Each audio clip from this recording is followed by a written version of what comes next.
नमस्कार दोस्तों, प्रेशा एकेडमी में आपका स्वागत है। और दोस्तों, इस वीडियो में हम बात करने वाले हैं म्यूचुअल फंड्स के बारे में। दोस्तों, म्यूचुअल फंड के बारे में सभी लोग जानते हैं, लेकिन आप में से कितने लोग सही मायनों में जानते हैं कि म्यूचुअल फंड होता क्या है और म्यूचुअल फंड कैसे काम करता है। इस वीडियो में मैं आपको ये बात बताने वाला हूं और सबसे सिंपल एक्सप्लेनेशन देने वाला हूं, जिससे आप समझ सके कि म्यूचुअल फंड एक्चुअली काम कैसे करता है। ज्यादातर लोगों को पता होगा फंड्स के बारे में, उनको पता है कि म्यूचुअल फंड में निवेश करने से अच्छा खासा रिटर्न बना सकते हैं आप, और म्यूचुअल फंड एक इन्वेस्टमेंट के लिए बहुत अच्छा ऑप्शन है। लेकिन क्या आपको पता है कि म्यूचुअल फंड काम कैसे करता है? अगर नहीं पता है दोस्तों, तो ये वीडियो देख लीजिए और उसके बाद आप किसी को भी म्यूचुअल फंड के बारे में समझाने में बिल्कुल एक्सपर्ट हो जाएंगे, ये मैं दावे के साथ कह सकता हूं। और आपने आज तक इससे सिंपल एक्सप्लेनेशन म्यूचुअल फंड का नहीं देखा होगा। इस वीडियो में मैं आपको एग्जांपल के साथ पूरा म्यूचुअल फंड का प्रोसेस है वो एक्सप्लेन करने वाला हूं, वो भी बहुत कम शब्दों में, बहुत आसान भाषा में और बहुत ही अच्छी तरीके से। तो आइए देखते हैं कैसे काम करता है म्यूचुअल फंड। ये देखिए, मिस्टर रा ए है जिनके पास 1000 रुपए इनकी एक्स्ट्रा सेविंग है वो बच जाती है, और ये चाहते हैं कि 1000 रुपए वो निवेश कर सके। इनको कोई आकर के बताता है कि भाई रिलायंस का जो शेयर है वो ऊपर जाने वाला है, तो इनको लगता है कि हाँ, रिलायंस में निवेश किया जा सकता है। फिर इनका कोई साथी आता है, वो बोलता है नहीं नहीं भाई, एचडीएफसी का स्टॉक ऊपर जाएगा, तो इनको लगता है नहीं, एचडीएफसी में निवेश करता हूँ। फिर कोई आके बोल देता है टीसीएस में निवेश कर दो, तो इनको लगता है यार टीसीएस में निवेश कर देता हूं। इतने में कोई चौथा बंधु आता है और वो इनको बोलता है कि भाई 1000 रुपए में तुम रिलायंस, एचडीएफसी बैंक या टीसीएस का किसी का भी एक भी शेयर नहीं खरीद सकते हो। तीनों में इन्वेस्टमेंट तो भूल जाइए। तो अब क्या है, इनको बहुत हताशा होती है कि यार मैं निवेश करना चाहता हूं, मुझे पता है कि मार्केट ऊपर जाने वाला है, लेकिन मेरा निवेश का जो अमाउंट है वो इतना कम है कि मैं निवेश नहीं करना चाहता। और मुझे ये भी नहीं पता है कि तीनों शेयर्स में से कौन सा ऊपर जाएगा। मैं तीनों में निवेश करना चाहता हूं और तीनों के शेयर तो मैं नहीं ले पाऊंगा इसमें।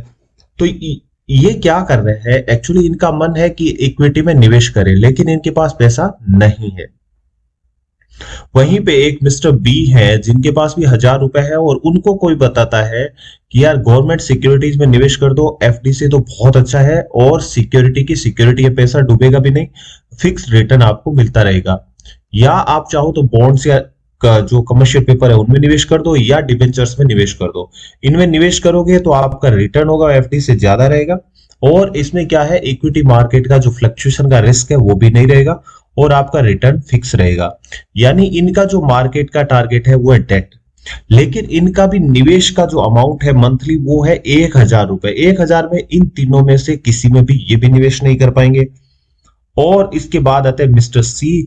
मिस्टर सी एक अलग ही नजरिया रखते हैं, और इनको लगता है कि उनको मनी मार्केट में डाल देना चाहिए कुछ पैसा, ताकि उनकी जब भी जरूरत हो वो पैसा निकाल सके।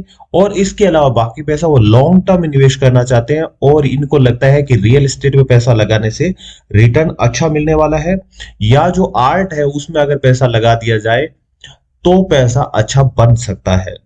तो ये भी एक निवेश करना चाहते हैं, इनका अलग तरीका है, लेकिन जो इनकी अमाउंट है उसमें ये भी कोई निवेश नहीं कर पाएंगे। और इनके साथ ही साथ ये है मिस्टर मिस ई। ये क्या चाहती है कि मैं इक्विटी में भी पैसा डालूं ताकि मेरा रिटर्न अच्छा मिले, डेट में भी पैसा डालूं ताकि मेरी जो सिक्योरिटी है वो भी बनी रहे। ये दोनों में निवेश करना चाहती है, लेकिन इनके पास भी है 1000 रुपए। अब क्या है, 1000 रुपए में ये कहीं भी निवेश नहीं कर सकते हैं, और इनको निवेश करना भी है। तो इसके लिए दोस्तों क्या होता है, म्यूचुअल फंड होता है वो आता है। म्यूचुअल फंड कैसे काम करता है, इनको जो चाहेंगे वो इनको इन्वेस्टमेंट भी करवा देगा, इनका रिस्क भी कम हो जाएगा। आइए देखते हैं वो कैसे काम करेगा। तो एक एग्जांपल लेते हैं। ये है, मान लीजिए, इन्वेस्टर्स जिनके पास इतने इतने रुपए। रॉबर्ट के पास 2000 है, रमेश के पास 1500 रुपए है, गोपी 4000 रुपए लगा सकते हैं मंथली, रमन 2000 रुपए, हरीश 2500 रुपए, सुमन 2000। इस प्रकार से कुल मिलाकर के टोटल इन्वेस्टर्स है उनके पास है 26,000 रुपए। ये निवेश कर सकते हैं। तो ये क्या करते हैं, एक इक्विटी फंड होता है उसमें निवेश करते हैं। मान लीजिए इक्विटी फंड का नाम है LKY इक्विटी फंड। तो ये क्या हो गया, ये सारे इसके इन्वेस्टर हो गए, और ये LKY इक्विटी फंड में निवेश कर देंगे। अब LKY इक्विटी फंड का टोटल असेट अंडर मैनेजमेंट बोलते हैं। असेट अंडर मैनेजमेंट मतलब इसके पास कितना किटी है निवेश करने का, तो इसका टोटल असेट इसके पास है 26,000 का। तो इसका असेट अंडर मैनेजमेंट या AUM जो बोलते हैं वो हो जाता है 26,000 का। अब क्या है, LKY इक्विटी फंड के पास अमाउंट है वो बड़ी हो गई। इनके पास क्या था, 2,000 रुपए 1,500 रुपए था जो ये कहीं भी निवेश नहीं कर पा रहे थे। लेकिन LKY इक्विटी के पास कितने हो गए, 26,000 रुपए। 26,000 में ये रिलायंस के भी शेयर खरीद सकता है, HDFC के शेयर खरीद सकता है, TCS के शेयर खरीद सकता है, इंफोसिस के शेयर खरीद सकता है, गवर्नमेंट सिक्योरिटीज में भी कुछ पार्ट निवेश कर सकता है। तो क्योंकि अमाउंट बड़ी है तो उनमें निवेश किया जा सकता है। तो ये क्या करता है, इनको 26,000 को यूनिट्स में डिवाइड कर देता है। नहीं तो कैसे पता चलेगा रोबोट का निवेश क्या है। तो ये क्या कर देता है, ये 26,000 को लेता है और उसको छोटे छोटे छोटे छोटे टुकड़ों में बांट देता है और ये कहता है कि मैं 260 टुकड़ों में इसको बांट दूंगा। हर टुकड़े को हम यूनिट बोलते हैं, यानी इसकी टोटल 26,000 रुपए की ये 260 यूनिट कर देता है। यानी एक यूनिट, इनको क्या मिल जाती है, रॉबर्ट को 20 यूनिट मिल गई, रमेश को 15 यूनिट मिल गई। क्योंकि जो एक यूनिट थी वो कितने रुपए की है, 100 रुपए की। 100 रुपए की एक यूनिट है तो 2,000 में कितनी आएगी, 20 यूनिट आएगी। 1,500 रुपए में 15 यूनिट आएगी। गोपी को 4,000 रुपए निवेश किया तो 40 यूनिट मिल गई। तो अब क्या होगा, इनकी जो है इनको यूनिट्स मिल जाती है। जहां पे आपको जैसे इक्विटी में आप इन्वेस्ट करते हैं तो वहां पे आपको शेयर मिलता है, वहीं जब हम म्यूचुअल फंड में निवेश करते हैं तो वहां पे आपको मिलता है यूनिट। तो आपका जो प्राइस होगा यूनिट प्राइस पे डिसाइड करता है कि यूनिट का प्राइस क्या है। जैसे इक्विटी में शेयर का प्राइस होता है, वैसे यहाँ पे यूनिट का प्राइस है। जैसे इस केस में अभी हम देख रहे हैं तो हमारा यूनिट का प्राइस है 100 रुपीज पर यूनिट। तो 20 यूनिट का, रोबोट का 20 यूनिट और एक यूनिट का प्राइस हुआ 100 रुपए, तो टोटल रोबोट के हो गए 2,000 रुपए। तो यहाँ पे यूनिट प्राइस को NPV भी बोलते हैं, नेट प्रेजेंट वैल्यू भी बोलते हैं। अब क्या है, इस प्रकार से इनका यूनिट का एलोकेशन हो गया। अब क्या करता है LKY इक्विटी फंड, क्या करता है, ये 26,000 रुपए लेकर के अलग अलग कंपनीज में निवेश कर देता है। मान लीजिए कंपनीज है ABCDEFGHIJKLM, इनमें निवेश कर देता है पूरे के पूरे 26,000 रुपए। और 26,000 निवेश करने के बाद क्या करता है, एक साल के बाद क्या होता है, ये जो स्टॉक्स है, कुछ कंपनीज के स्टॉक्स बढ़ेंगे, कुछ के घटेंगे, कुछ के कम बढ़ेंगे, कुछ के कम गिरेंगे।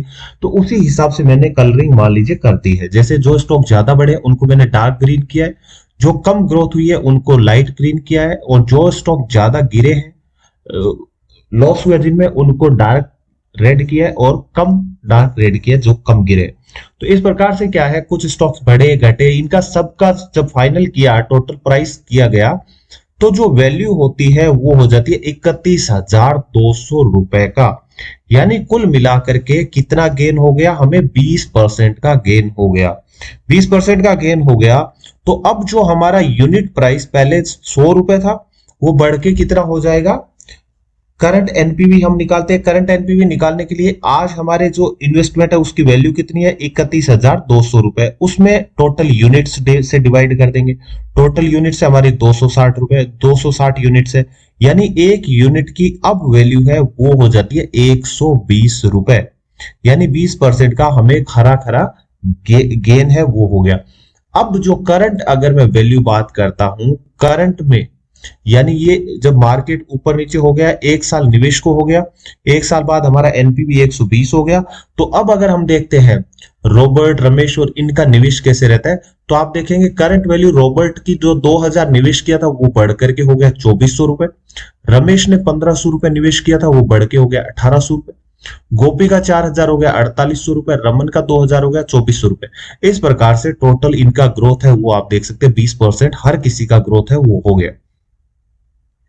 अगर हम गेन की बात करते हैं तो रॉबर्ट को 400 रुपए का नेट गेन हो गया, रमेश को 300 रुपए का गेन हुआ, गोपी को 400 रुपए का, रमन को 400 रुपए का, हरीश को 500 रुपए का। इस प्रकार से हर किसी को 20-20% का गेन हुआ है। यहाँ पे आप देख सकते हैं अगर मान लीजिए रॉबर्ट ने सी कंपनी है उसमें निवेश कर दिया होता तो रॉबर्ट को पूरा का पूरा लॉस हो गया होता। लेकिन इस केस में क्या है इन्होंने बहुत सारी कंपनीज में निवेश किया है। इस कारण क्या है, कुछ कंपनीज में फायदा हो रहा है, कुछ में नुकसान हो रहा है। और ओवरऑल क्या कर रही है, क्योंकि ये इक्विटी फंड मैनेजर होगा, वो हमसे ज्यादा एक्सपर्ट होता है, रिसर्च करता है पूरी, और इसलिए क्या करता है, वो उन कंपनीज को अच्छे से पिक कर पाता है जो अच्छा जो है वो करने वाली है, और उन कंपनीज से अपना पैसा निकाल लेता है जिन कंपनीज को उसको लगता है कि वो कंपनीज में मार्केट में शेयर उनका गिरने वाला है। तो इस प्रकार से वो क्या करता है, पोर्टफोलियो में स्टॉक्स है उनको कम ऊपर नीचे करता रहता है, ताकि हमारा गेन हो वो ज्यादा कर पाए। और हमारा 2,000 रुपए की राशि है, इस कारण हम नहीं कर सकते इतनी सारी कंपनीज में निवेश। तो इसलिए हमारा डाइवर्सिफिकेशन जो होता है वो कम हो जाता है, और हमारा जो लॉस होने की प्रोबेबिलिटी है वो बढ़ जाती है। लेकिन अगर हम म्यूचुअल फंड के थ्रू जाएंगे तो वो क्या कर देगा, डाइवर्सिफिकेशन बढ़ा देगा, और इस कारण क्या है, लॉस के जो प्रोबेबिलिटी है वो कम हो जाती है। तो इस प्रकार से दोस्तों देखा आपने किस प्रकार से म्यूचुअल फंड है वो काम करता है। एक छोटे से छोटा निवेशक है वो भी बहुत सारी कंपनीज में निवेश कर सकता है। म्यूचुअल फंड के डिफरेंट टाइप्स होते हैं, म्यूचुअल फंड में और भी बहुत सारे तरीके होते हैं। क्या क्या म्यूचुअल फंड के तरीके हैं और क्या क्या म्यूचुअल फंड काम कैसे करता है, इस पर दोस्तों हम और बहुत से वीडियोस बनाने वाले हैं। इसलिए अगला वीडियो आप बिल्कुल भी मिस मत कीजिए। अगर आप म्यूचुअल फंड के बारे में जानना चाहते हैं तो हमारे ये अगले 2-3 वीडियोस है, ये आप जरूर देख लीजिए। उसके बाद आप म्यूचुअल फंड मार्केट में बिल्कुल एक्सपर्ट हो जाएंगे। आपको म्यूचुअल फंड में कोई नहीं हरा पाएगा, और आप अच्छे से निवेश कर पाएंगे और अच्छा पैसा बना पाएंगे। वीडियो देखने के लिए और अपना कीमती समय देने के लिए दोस्तों आपका बहुत बहुत धन्यवाद। वीडियो को लाइक कर दीजिए अगर आपको अच्छा लगा है तो, और कुछ कमेंट है आपके तो कमेंट बॉक्स में जरूर लिखिए। और अभी तक चैनल को सब्सक्राइब नहीं किया तो प्लीज चैनल को सब्सक्राइब कीजिए। बहुत ही अच्छे अच्छे वीडियोस हम यहाँ पे डालने वाले हैं।